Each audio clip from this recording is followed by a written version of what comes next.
ಮೇಲುಕೋಟೆ ಚೆಲುವನಾರಾಯಣನಿಗೆ ಪಂಗನಾಮ ಹಾಕಿದ್ರ ಅನ್ನೋ ಪ್ರಶ್ನೆ ಮೂಡ್ತಾ ಇದೆ. ಯಾಕಂದ್ರೆ ದೇವರ ಆಸ್ತಿ ಭೂಗಳ್ಳರ ಪಾಲು ಮಾಡಿದ್ರ ಅಧಿಕಾರಿಗಳು ಅಂತ. ಕೋಟ್ಯಾಂತರ ರೂಪಾಯಿ ಮೌಲ್ಯದ ಆಸ್ತಿ ಅಕ್ರಮ ಪರಭಾರೆ ಆಗಿದೆ ಅನ್ನೋ ಆರೋಪ ಕೇಳಿ ಬರ್ತಾ ಇದೆ. ಮಂಡ್ಯ ಜಿಲ್ಲಾಧಿಕಾರಿಗೆ ರವಿಕುಮಾರ್ ಎನ್ನುವವರು ದೂರು ನೀಡಿದ್ದಾರೆ.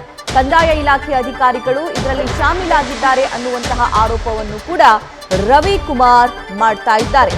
ಕೋಟ್ಯಾಂತರ ರೂಪಾಯಿ ಮೌಲ್ಯದ ಆಸ್ತಿಯನ್ನ ಅಕ್ರಮವಾಗಿ ಪರಭಾರೆ ಮಾಡಿದ್ರಾ ಅನ್ನುವಂತಹ ಪ್ರಶ್ನೆ ಕೂಡ ಮೂಡ್ತಾ ಇದೆ.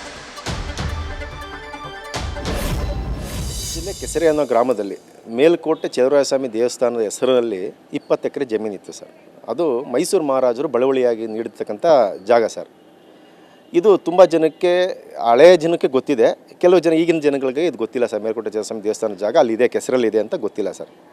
ಇದನ್ನು ಅಲ್ಲಿ ಕೆಲವು ತಾಲೂಕು ಆಫೀಸ್ನ RI VA ಮತ್ತು ಭೂಮಿ ಸೆಕ್ಷನ್ನವರು ಮತ್ತು ದುಡ್ಡಿರುವಂಥ ಬಿಲ್ಡರ್ಗಳು ಎಲ್ಲ ಸೇರಿಕೊಂಡು ಈ ಆಸ್ತಿನ ಲಪ್ಟಾಯಿಸ್ಬೇಕು ಅಂತ ಹೇಳ್ಬಿಟ್ಟು ಅಮಾಯಕ ರೈತರು ಅಂತ ಹೇಳ್ತೀನಿ ನಾನು, ಅವ್ರಿಗೆ ದುಡ್ಡಿನ ಆಮಿಷ ತೋರಿಸಿ ಇವರು ದೇವಸ್ಥಾನ ಮೇಲುಕೋಟೆ ಚಲುವರಾಯಸ್ವಾಮಿ ದೇವರು ಅಂತ ಇರೋದನ್ನ ಸರ್ಕಾರಿ ಜಾಗ ಅಂತ, ಸರ್ಕಾರಿ ಅಂತ ಮಾಡೋದೇ ಮೊದಲನೇ ಅಪರಾಧ ಸರ್.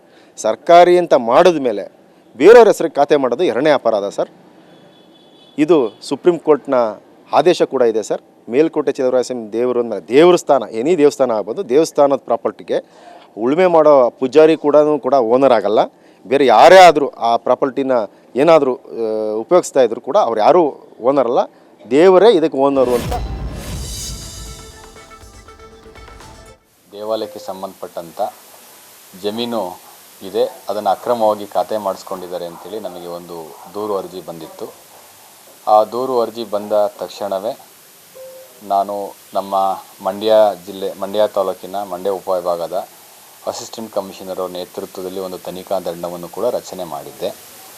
ತನಿಖಾ ತಂಡ ಈಗಾಗಲೇ ಮೈಸೂರು ತಾಲೂಕಿಗೆ ಭೇಟಿ ಕೊಟ್ಟು ಅಲ್ಲಿರುವಂಥ ಮೂಲ ದಾಖಲೆಗಳನ್ನು ಪರಿಶೀಲಿಸಿ ಈಗಾಗಲೇ ನನಗೆ ಒಂದು ಸುಮಾರು 9 ಪುಟದ ಸವಿಸ್ತಾರವಾದಂಥ ವರದಿಯನ್ನು ಸಲ್ಲಿಸಿದ್ದಾರೆ. ಒಟ್ಟಾರೆಯಾಗಿ ವರದಿಯ ಸಾರಾಂಶ ಈ ರೀತಿ ಇದೆ.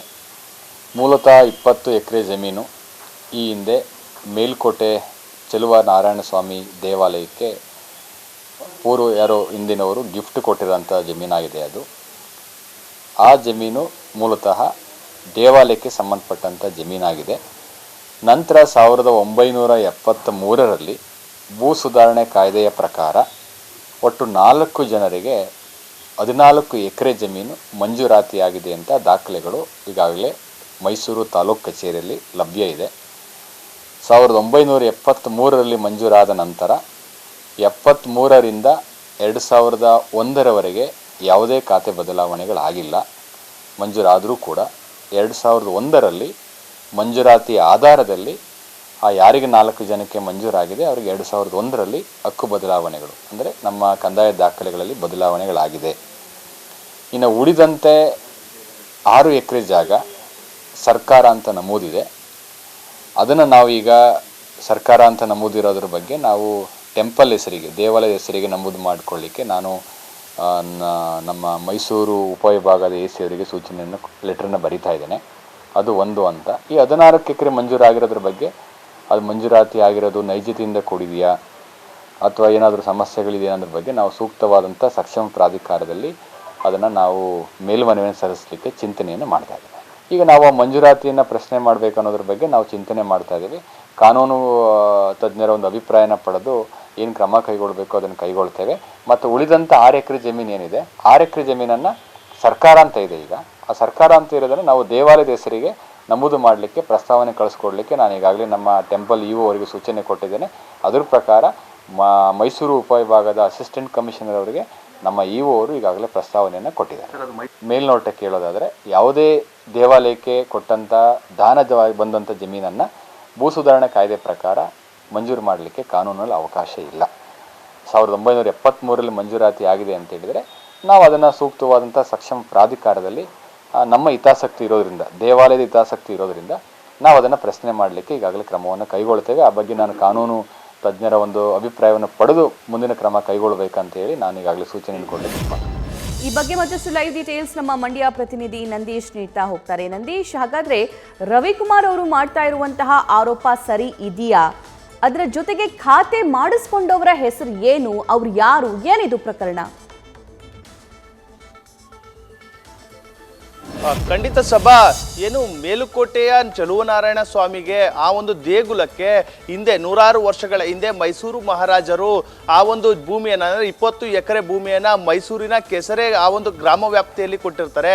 ಬಳುವಳಿಯಾಗಿ ಕೊಟ್ಟಂತಹ ಭೂಮಿಯನ್ನ ಯಾರಿಗೂ ಕೂಡ ಮಂಜೂರನ್ನು ಮಾಡುವಂತಿಲ್ಲ. ಅಲ್ಲದೆ ಅರ್ಚಕರು ಕೂಡ ಅಂದರೆ ಅಲ್ಲಿ ಉಳಿಮೆಯನ್ನು ಮಾಡ್ತಾ ಇದ್ರು ಕೂಡ ಅವರು ಅದಕ್ಕೆ ಮಾಲೀಕತ್ವವನ್ನು ಹೊಂದಿರಲ್ಲ. ಅದಕ್ಕೆ ಪ್ರಮುಖವಾಗಿ ಮಾಲೀಕತ್ವ ಇರುವಂಥದ್ದು ಕೇವಲ ದೇವರಿಗೆ ಮಾತ್ರ. ಅಂದರೆ ಮೇಲುಕೋಟೆ ಚೆಲುವನಾರಾಯಣನೇ ಆ ಒಂದು ಭೂಮಿಯ ಒಡೆಯನಾಗಿರ್ತಾನೆ. ಆದ್ರೆ 1973ರ ಭೂ ಸುಧಾರಣಾ ಕಾಯ್ದೆಯಡಿ ಹಿಂದೆಯೇ 4ವರಿಗೆ ಆ ಒಂದು ಜಮೀನನ್ನ ಅಂದ್ರೆ ಮೈಸೂರು ಭಾಗದ 4ವರಿಗೆ ಜಮೀನನ್ನ ಮಂಜೂರು ಮಾಡ್ತಾರೆ. ಅದಾದ್ರೂ ಕೂಡ ಅಂದ್ರೆ ಜಮೀನು ಮಂಜೂರಾದ್ರೂ ಕೂಡ ಅವ್ರಿಗೆ ಯಾರಿಗೂ ಕೂಡ ಖಾತೆ ಆಗಲ್ಲ. 2001ರವರೆಗೆ ಯಾರಿಗೂ ಕೂಡ ಖಾತೆಯನ್ನು ಮಾಡಿಸ್ಕೊಳ್ಳಲು ಮುಂದಾಗಲ್ಲ. ಕಾರಣ ಅಂತಂದ್ರೆ ಒಂದಷ್ಟು ಕಾನೂನು ತೊಡಕುಗಳು ಕೂಡ ಇರುತ್ತೆ. ಅದು ತಪ್ಪು ಎಂಬುದು ಅವ್ರಿಗೂ ಕೂಡ ಮನವರಿಕೆ ಆಗಿರುತ್ತೆ. ಆ ನಿಟ್ಟಿನಲ್ಲಿ ಯಾರೂ ಕೂಡ ಬರಲ್ಲ. ಆದ್ರೆ ಏಕಾಏಕಿ 2001ರಲ್ಲಿ ಆ ಏನು ಮಂಜೂರಾಗಿದ್ದಂತಹ 4ರ ಪೈಕಿ 4ರು ಕೂಡ ಬಂದು ಆ ಒಂದು ಖಾತೆಯನ್ನು ಮಾಡಿಸ್ಕೊಳ್ಳುವಂಥದ್ದು, ಅಂದ್ರೆ ತಮ್ಮ ಹೆಸರಿಗೆ ಆ ಒಂದು ಜಾಗವನ್ನ ಖಾತೆಯನ್ನು ಮಾಡಿಸ್ಕೊಡ್ತಾರೆ. ಅದಾದ ಬಳಿಕ ಈಗ ಆ ಒಂದು ಜಾಗ ಏನು 20 ಎಕರೆ ಜಮೀನು ಇದೆ ಅದು ಮೇಲುಕೋಟೆ ಚೆಲುವನಾರಾಯಣ ಸ್ವಾಮಿ ದೇಗುಲಕ್ಕೆ ಸೇರಿರುವಂಥದ್ದು. ಆ ಒಂದು ಭೂಮಿಯನ್ನ ಯಾರು ಕೂಡ ಮಂಜೂರು ಮಾಡುವಂತಿಲ್ಲ. ಅದು ಸರ್ಕಾರಿ ಭೂಮಿಯಲ್ಲ ಎಂಬುದು ಈ ಒಂದು ದೂರುದಾರ ರವಿಕುಮಾರ್ ಅವರ ವಾದ ಆಗಿರುವಂಥದ್ದು. ಅವರು ಗಂಭೀರ ಆರೋಪವನ್ನು ಮಾಡಿರುವಂಥದ್ದು. ಅಂದ್ರೆ ಈ ಒಂದು ಜಮೀನನ್ನ ಇದೀಗ ಬೇರೆಯವರಿಗೆ ಅಂದ್ರೆ 4ರು ಅಮಾಯಕ ರೈತರೇನಿದ್ರು ಅವ್ರಿಗೆ ಹಿಂದೆ ಅಧಿಕಾರಿಗಳು ಸೇರಿ ಮಂಜೂರನ್ನ ಮಾಡಿಕೊಟ್ಟಿದ್ದಾರೆ.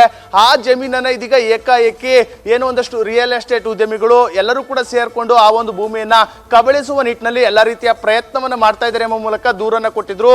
ಆ ದೂರಿನ ಬಳಿಕ ಅಂದ್ರೆ ಅವರು ಜಿಲ್ಲಾಧಿಕಾರಿಗಳಿಗೆ ಒಂದು ಮನವಿಯನ್ನು ಮಾಡ್ತಾರೆ, ಕೂಡಲೇ ಆ ಒಂದು ಖಾತೆಯನ್ನು ಯಾರಿಗೂ ಕೂಡ ವರ್ಗಾಯಿಸುವಂತಿಲ್ಲ. ಇರುವಂತಹ ಜಾಗವನ್ನ ಏನು ಬಳುವಳಿಯಾಗಿ ಕೊಟ್ಟಿರುವಂತಹ 20 ಎಕರೆ ಜಮೀನನ್ನು ಕೂಡ ಏನು ದೇವಾಲಯದ ಸುಪರ್ದಿಗೆ ಕೊಡಬೇಕು ಎಂಬ ನಿಟ್ಟಿನಲ್ಲಿ ಒಂದು ಮನವಿಯನ್ನು ಮಾಡ್ತಾರೆ. ಆ ಒಂದು ಮನವಿಯ ಬಳಿಕವೂ ಕೂಡ ದೂರು ಕೊಟ್ಟ ಬಳಿಕವೂ ಕೂಡ ಏಕಾಏಕಿ 14 ಎಕರೆ ಅಂದ್ರೆ 20 ಎಕರೆ ಪೈಕಿ 14 ಎಕರೆ ಜಮೀನನ್ನ ಬೇರೆಯವರಿಗೆ ವರ್ಗಾಯಿಸುವಂತ ಕೆಲಸವನ್ನ ಇತ್ತೀಚೆಗೆ ಕೆಲ ತಿಂಗಳ ಹಿಂದೆಷ್ಟೇ ಮಾಡಲು ಕೂಡ ಹೊರಡ್ತಾರೆ. ಅಂದ್ರೆ ದೂರು ಕೊಟ್ಟರು ಕೂಡ ಅಲ್ಲಿ ಅಧಿಕಾರಿಗಳು ಜೊತೆ ಸೇರಿ ಒಂದಷ್ಟು ಆ ಒಂದು ಜಾಗವನ್ನ 14 ಎಕರೆ ಮೇಲುಕೋಟೆ ಚೆಲುವನಾರಾಯಣ ಸ್ವಾಮಿಗೆ ದೇಗುಲಕ್ಕೆ ಸೇರಿದಂತ ಜಮೀನನ್ನ ಲಪಟಾಯಿಸುವ ನಿಟ್ಟಿನಲ್ಲಿ ಪ್ರಯತ್ನವನ್ನ ಮಾಡ್ತಾರೆ.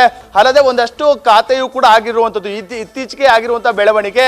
ಆ ನಿಟ್ಟಿನಲ್ಲಿ ದೂರುದಾರ ರವಿಕುಮಾರ್ ಅವರು ಯಾವಾಗ ಅದನ್ನು ಮತ್ತೆ ಮೇಲ್ಮನವಿಯನ್ನ ಸಲ್ಲಿಸಿದ್ರು, ಮತ್ತೆ ಜಿಲ್ಲಾಧಿಕಾರಿಗಳಿಗೆ ದೂರನ್ನ ಕೊಟ್ಟರು, ತಕ್ಷಣವೇ ಮಂಡ್ಯ ಜಿಲ್ಲಾಧಿಕಾರಿಗಳು ಒಂದು ತಂಡವನ್ನ ವಿಶೇಷ ತಂಡವನ್ನ ರಚನೆ ಮಾಡ್ತಾರೆ. ಮೈಸೂರು ಮಂಡ್ಯದ AC ಶಿವಮೂರ್ತಿ ಅವರ ನೇತೃತ್ವದಲ್ಲಿ ಒಂದು ವಿಶೇಷ ತಂಡವನ್ನ ರಚನೆ ಮಾಡ್ತಾರೆ. ಯಾವಾಗ ದೂರು ದಾಖಲಿಸಿಕೊಂಡು ತಕ್ಷಣವೇ ಅವರು ಮೈಸೂರಿನ ಒಂದು ಕಂದಾಯ ಇಲಾಖೆ ಅಧಿಕಾರಿಗಳ ಒಂದು ಸಮಕ್ಷಮದಲ್ಲಿ ಒಂದಷ್ಟು ವಿಚಾರಣೆಯನ್ನು ಕೂಡ ಮಾಡಿರುವಂಥದ್ದು. ದಾಖಲಾತಿಗಳನ್ನ ಪರಿಶೀಲಿಸಿ ಇಲ್ಲಿ ಮೇಲ್ನೋಟಕ್ಕೆ ಭೂಮಿಯನ್ನ ಲಪಟಾಯಿಸುವಂತ ಕೆಲಸವೂ ಕೂಡ ಆಗಿದೆ ಎಂಬುದು ಇಲ್ಲಿ ಮೇಲ್ನೋಟಕ್ಕೆ ಕಂಡು ಬರ್ತಾ ಇರುವಂಥದ್ದು. ಅದೇ ನಿಟ್ಟಿನಲ್ಲಿ ಇದೀಗ ಜಿಲ್ಲಾಧಿಕಾರಿಗಳು ಆ ಒಂದು ಎಲ್ಲ ದಾಖಲಾತಿಗಳನ್ನ ಸಂಗ್ರಹಿಸಿಕೊಂಡು ಸಕ್ಷಮ ಪ್ರಾಧಿಕಾರಕ್ಕೆ ಮೇಲ್ಮನವಿಯನ್ನು ಸಲ್ಲಿಸಿ ಮತ್ತೆ ಏನು ಆ ಒಂದು ಲಪಟಾಯಿಸಿರುವಂತಹ ಭೂಮಿಯನ್ನ ಮತ್ತೆ ವಶಪಡಿಸಿಕೊಳ್ಳೋಕೆ ದೇವಾಲಯದ ಸುಪರ್ದಿಗೆ ಪಡೆಯುವ ನಿಟ್ಟಿನಲ್ಲಿ ಎಲ್ಲ ರೀತಿಯ ಒಂದು ಕಾರ್ಯವನ್ನು ಕೂಡ ಮಾಡ್ತಾ ಇರುವಂಥದ್ದು. ಅಂದ್ರೆ ಆ ನಿಟ್ಟಿನಲ್ಲೂ ಕೂಡ ಒಂದಷ್ಟು ವಿಶ್ವಾಸ ದೂರುದಾರರಲ್ಲಿ ಇರುವಂಥದ್ದು. ಅಂದ್ರೆ ಮೇಲುಕೋಟೆ ದೇಗುಲಕ್ಕೆ ಮತ್ತೆ ವಾಪಸ್ ಆ ಒಂದು ಬಳುವಳಿಯಾಗಿ ಬಂದಂತಹ ಜಮೀನು ಸಿಗುತ್ತೆ ಎಂಬ ವಿಶ್ವಾಸದಲ್ಲಿ ಕೂಡ ದೂರುದಾರ ಇರುವಂಥದ್ದು. ಸಭಾ, thank you Nandish. News First ನಿರ್ಭೀತಿಯಿಂದ ನಿಮ್ಮ ಪರವಾಗಿ.